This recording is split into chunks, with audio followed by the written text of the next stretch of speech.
Morning. Welcome to all of you. Happy holidays and Merry Christmas season to you and your families. First, let me take a moment to introduce some of the individuals behind me. As you can see, we have quite the team up here and a massive show of force, frankly, about this operation. Let me introduce some of the folks you're going to hear from this morning.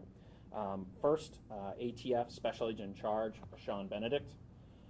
Chief Larry Boone of the Norfolk Police Department. Chief K.L. Wright of the Chesapeake Police Department, behind me. Chesapeake Commonwealth's Attorney, Nancy Parr. Norfolk Commonwealth's Attorney, Greg Underwood. Lieutenant Eric Penry of the Virginia State Police. FBI Special Agent in Charge, Martin Colbreth. DEA Resident Agent in Charge, Patrick Hardig. And Supervisory Deputy U.S. Marshal, Sherry Anand.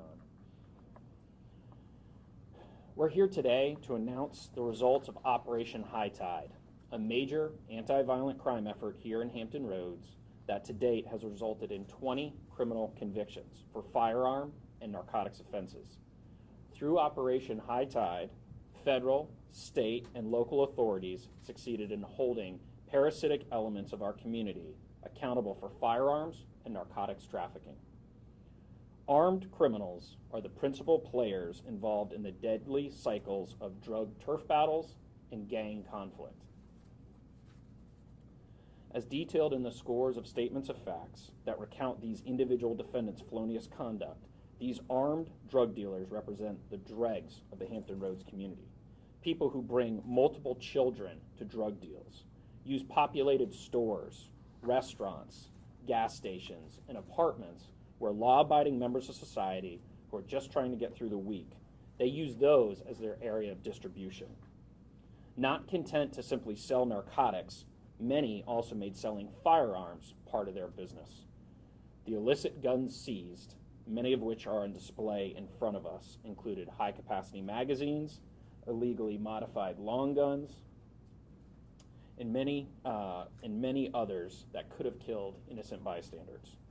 This operation, High Tide, just like the natural phenomena, helped to clean and purge the polluted areas of our community. I can't emphasize enough how appreciative I am of the federal, state, and local law enforcement partnership that this operation made. This partnership, which has been forged in Hampton Roads, has resulted in what you see before you today. Each officer, deputy, or special agent involved in this case put themselves directly in harm's way by getting close to armed drug and firearms dealers in order to build the case and ultimately protect the public. As you all know, we recently lost 5 officers in 5 days last week, 2 in Texas, 1 in New Jersey, 1 in Arkansas, and 1 in Alabama. Let's never forget to say thank you to our law enforcement partners, understanding that they put their lives on the line to protect our communities. Further, this operation is emblematic of Attorney General Barr's Project Guardian, which was announced last month and which focuses on firearms used during narcotics trafficking and the trafficking of firearms themselves. I'm proud to tout the efforts of Operation High Tide as a prime example of Project Guardian, which means to use federal, state, and local resources collectively to address violent crime. That effort from the brave men and women in law enforcement and the organizations you see represented behind me, we seized over 75 firearms, taking them off the streets and out of the hands of criminals. Further, law enforcement seized a massive amount of deadly drugs, including heroin, cocaine, crack, fentanyl, acetylfentanyl, all of which had a street value of over $1 million. We also seized over $500,000 in cash. Based upon the Attorney General's call to action under Project Guardian and EDVA's commitment to this region, let me be clear, we're not going anywhere. We will leverage all of the resources you see behind me to root out the vermin of armed drug dealers in this community. There's more to come, and if you're one of those drug pushers or firearms traffickers, your neighbors and the honest working members of this community are fed up. We will be relentless in our pursuit of justice. I now ask my good friend and partner across the Commonwealth, Special Agent in Charge Sean Benedict of the Alcohol, Tobacco, and Firearms Bureau, to come up. Good morning, everybody. This investigation today focused on the most violent offenders in the Chesapeake, Norfolk, and Portsmouth communities. By working together with all of our partners, the streets are now safer. We now know there are fewer crime guns in the Tidewater area. Homicide and gang activity, firearms trafficking, all of these things that ATF and our partners will not tolerate and want to see completely eliminated from our communities. This case is a prime example of the kind of investigation ATF is committed to working through Project Guardian, the Attorney General's signature investigative measure we're trying to implement here in the Commonwealth, alongside our partners in the United States Attorney's Office. We seek to keep guns out of the hands of violent offenders like these defendants by stopping firearms trafficking and straw purchasers. We are proud of all the hard work of our investigators. I want to take a moment to thank the ATF agents that were primary on this investigation. Edward Winklespeck, Chip Banks, and Dan Beasley, thank you. I want to make sure that I recognize those folks that did everything they could and continue to do to make sure every one of these defendants have been brought to justice. Thank you.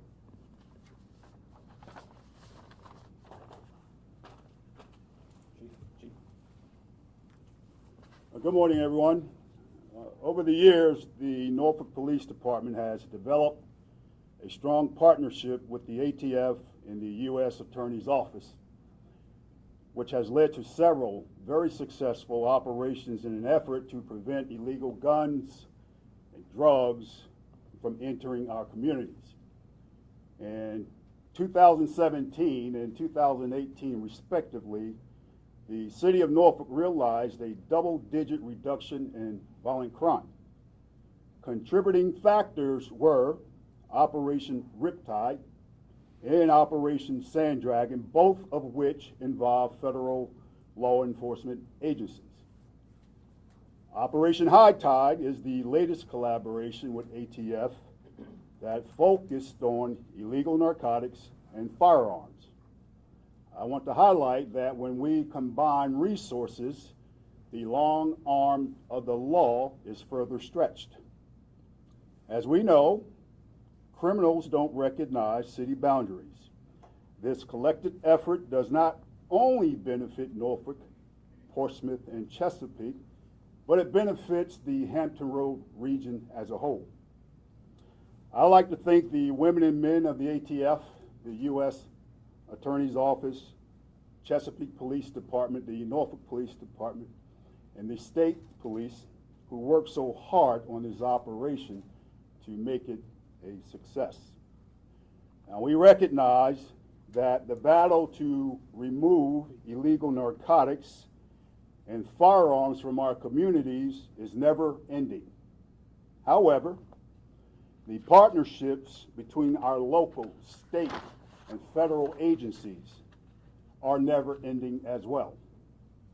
I want to underscore that we are not going to tolerate illegal drug activity and gun violence in our cities. We're going to continue to collaborate. We're going to be surgically focused through intelligence-led investigations and resolute to bring about positive change in our communities and the region of Hampton Roads. I will yield to Chief Kelvin Wright. Thank you, Chief. Good morning.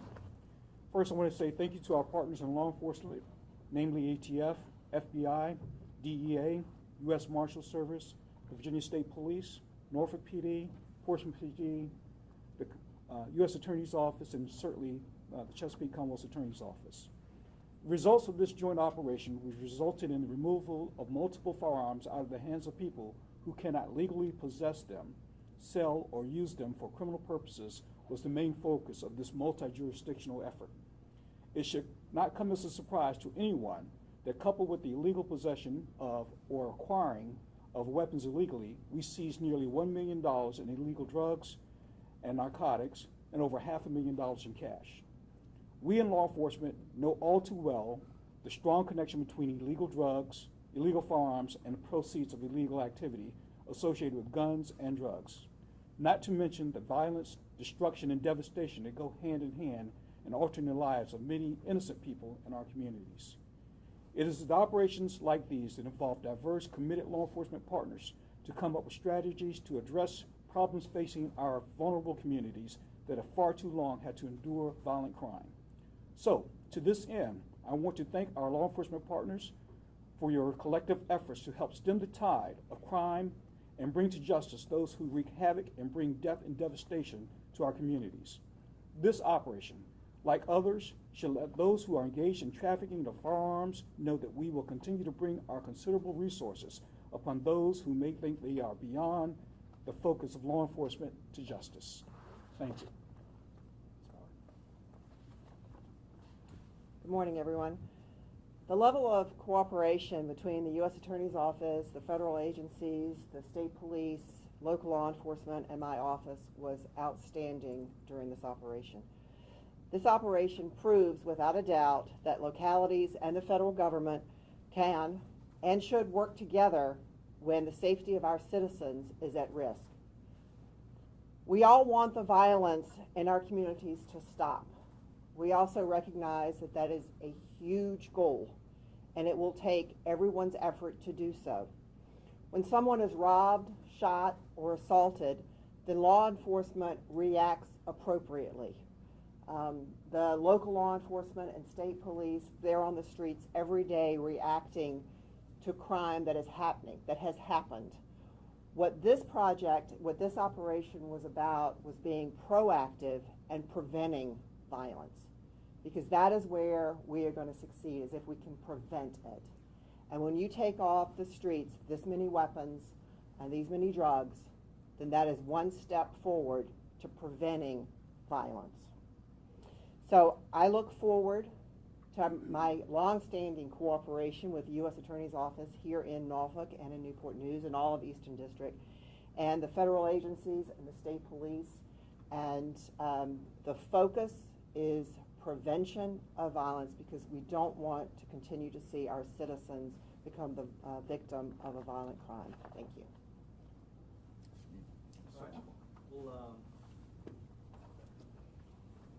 Good morning. When we collaborate with our law enforcement partners, we take more guns off the street. We make our community safer, and we save lives. I'd like to thank our many law enforcement collaborators in this effort. Thank you. I think, as you can see, as you've heard from everybody, federal, state, and local collaboration isn't just a talking point. This is proof positive of what happens, and we can't do it. The feds can't do it alone. I think the locals are always stronger when we partner along with the state police. With that, we're happy to take some questions. Can you tell us how long this operation lasted and what the time span in which you've made this major seizure? Sure. This operation, as many of you and the viewers at home may be aware, you don't just kind of stumble into something like this. It takes a lot of boots on the ground effort. This is an effort that spanned multiple months and then resulted in arrests thereafter. So without getting into the specifics of it, I think it's fair to say you've got anywhere from a 6 to 9 month lead time through investigation, as the individuals that you can read about in publicly filed documents, a lot of those individuals sold guns and sold narcotics. And so we had to set up deals, make those deals happen, make arrests, which I don't think we can underestimate just how dangerous something like this is when you're buying guns and you're infiltrating these drug distribution organizations in an area. Then you're having to go arrest armed individuals. It's a real testament to our law enforcement partners, how they put themselves at risk. Can you talk about, the key is this group and this force. Can you touch on how much work this takes? I mean, I assume this is round the clock. Yeah, I will give my comments, but then I want you to hear from some of the law enforcement partners, the gun-carrying law enforcement partners. Yes, this takes a massive amount of coordination. You've got to coordinate about who's in whose backyard, who is doing what. You have to mitigate risk as much as possible. We don't just send individuals into harm's way and hoping for the best. We try and mitigate that risk as much as possible. Let me turn it over to the experts who can explain a little bit more about these types of law enforcement operations. Sure thing. It all starts with our partnerships with the police department. All the intelligence in Portsmouth, Chesapeake, and Norfolk comes from the police department, the communities that they serve, and that's integral to starting these cases. It's intelligence-led policing. Our targets are based off of what we learn about individual communities. we try to get as many of these guns off the street as possible, and I want to emphasize the case is not over. There's an extra phase 2, phase 3 coming forward where these guns came from, right? Mr. Terwilliger's office and the U.S. Attorney's Office is committed to prosecuting straw purchasers, so most of these guns came from people that were prohibited. They got those guns from people that bought them legally, and so we're going to investigate fully and take those people and bring them to justice as well. But I want to ask the chief to come up here from Norfolk just to talk about the partnerships and how they develop, and none of this happens without our partnership with local law enforcement.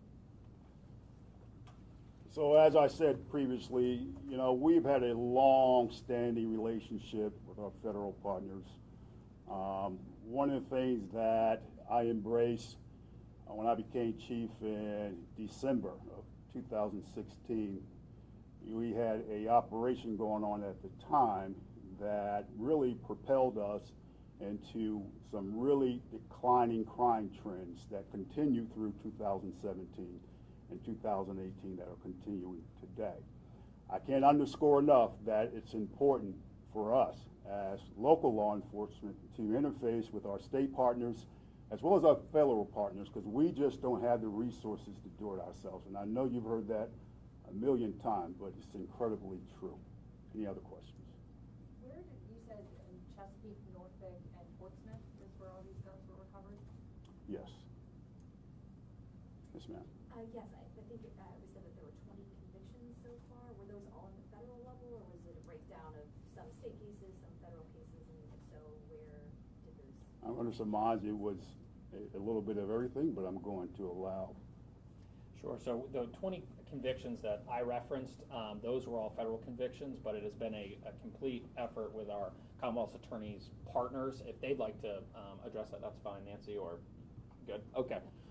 Yeah, the 20 convictions we're talking about today are federal, and we can get you a list of those. It'll be in our press release that we put out, exactly what the charges were. You'll see in there, if you take the time to look through those statements of facts, you had, you know, a father and son, or father and two sons who were distributing narcotics. You had individuals moving fentanyl, and as you all know, it's a couple grains of fentanyl is enough to kill a law enforcement officer or a user. So this is serious. It's not just the number of firearms and the number of defendants. That in of itself is pretty staggering. It's the drugs they were moving and the places they were doing it.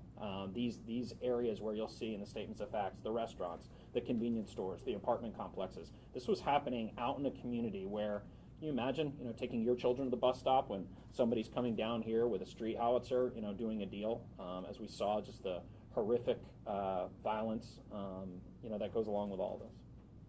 Any other questions? I have a question. Obviously, a lot of weapons here. Was there something that was recovered that kind of stunned you all? Let me turn it over to law enforcement. Well, I'll answer for myself. You've got a high-capacity magazine there at the end that goes with a 9mm. I mean, that thing is jutting so far outside that small Glock firearm. That I think that makes quite a statement. You've got a sawed-off shotgun that's illegal because the barrel's cut off and the bottom is cut off, so it can be easily concealed. That is an extremely dangerous weapon that, loaded and used properly, can kill a lot of people. But let me turn it over to ATF because they've seen a lot more guns than I have. Sure. There's some quality guns here, and there's just some guns that don't belong in anybody's home for any purposes other than killing, shooting, protecting your drug trade. These guns are not high quality, they're cheap to buy, and that concerns me because you take out of context, home defense or hunting or proud gun ownership. Some of these guns are not any of those.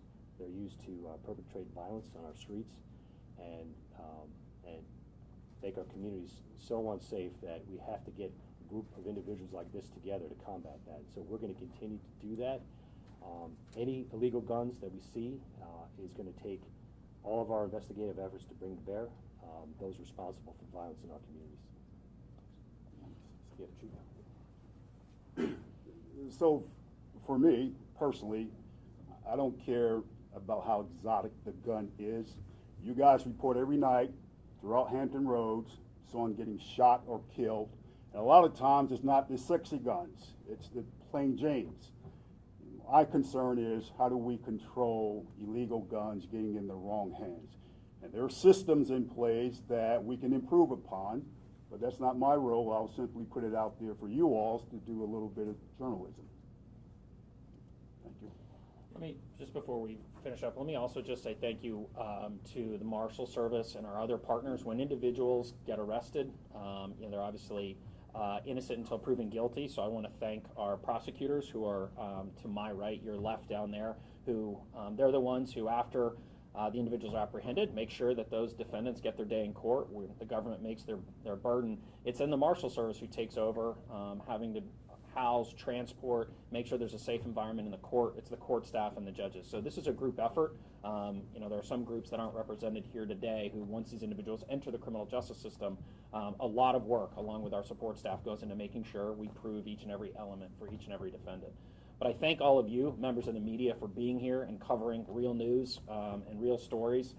Each one of these guns, I'm sure, tells a different story, and I'm just very thankful that they're now zip-tied and in evidence and not concealed and on the streets. Any other questions? I have one more. In addition to the 20 convictions, are there other arrests that have been made that haven't gone through the system yet? And if so, how many? Yeah, so what we try and do, or what we're really careful of, is not to talk about ongoing cases. So we made a big point, because, as I mentioned before, individuals are innocent until proven guilty. Arrest is just based on probable cause. So today we're just going to confine our comments to those who have been adjudicated guilty. But as you heard from Special Agent in Charge Benedict, there are more arrests to come. There are more people to go through the system. But today, because we're talking about it, we don't want to talk about an ongoing case, just the 20 individuals who've been apprehended. All right. Thank you very much. Thank you all. Have a happy holidays. Very Merry Christmas.